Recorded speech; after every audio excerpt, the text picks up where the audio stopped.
DIY community resources are gaining popularity. For some, this means a return to the way things used to be. Jessica Daly began the Seattle Free School 5 years ago when she realized the community was missing that resource. And so when I saw Olympia Free School, I thought that would be a great thing to be a part of, is a kind of bigger group of people where lots of people are sharing their skills. And that was kind of what I was looking to do personally, is be a part of something. As the title implies, the Seattle Free School does not charge for classes. In fact, Daly says their only cost is the $10 to maintain the website each year. The school hosts classes at different community centers, libraries, and coffee shops around the city.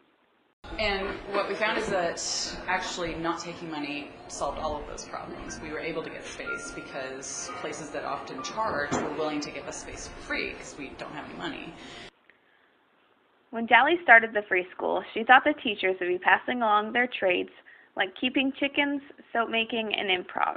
One of the people that I taught a soap making class for was from an island, I think in Southeast Asia, and he wanted to learn that skill because his island had all the types of oils that you need for making soap, and he was hoping to teach his community to do that as kind of something that they could sell to tourists and have a sustainable enterprise and hopefully get them out of poverty. Instead, she found the classes have had a much broader impact. The fact that it's had impacts beyond simply teaching a skill has probably become more important to me now that I know that that's a possibility. It hadn't been something I really considered at first.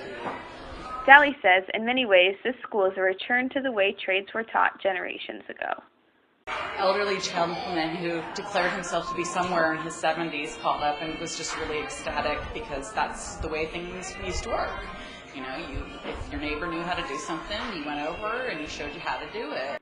The Finney Neighborhood Association is located in a turn-of-the-century elementary school building. The classrooms with creaky floors have stopped teaching arithmetic, but now teach home improvement and craft classes.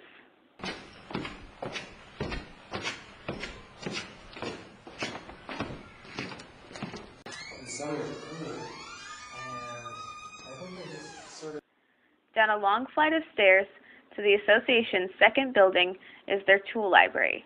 Located in a cement room that feels and smells like your grandfather's workshop, there's an assortment of tools available for the community to use. Patrick Dunn, project director, says the library, which began 30 years ago, has created a sense of community. Yeah, I think some of it's kind of a social thing. So if you're like I said, there's two forms of that. There is the actual do-it-yourself, where you just kind of pick it up and learn as you go, and play around with things, and that's awesome. And then there's kind of a sort of movement that I think is really gaining speed, is kind of the do-it-together idea, where you sort of you learn from your neighbors, and you're part of a community, and it's collaborative. The collection is open to association members. They're able to check out the tools for a suggested donation. Dunn says instead of having tons of collections out in the neighborhood, this one collection serves hundreds of people in the community. Yeah, well, I think it brings the communities together, and it just causes, I think active communities are good communities, so it creates a lot more invitations, Even if you have your own shovel, to be able to have access to 20 means you can get your neighbors together to actually go, clean up that alleyway.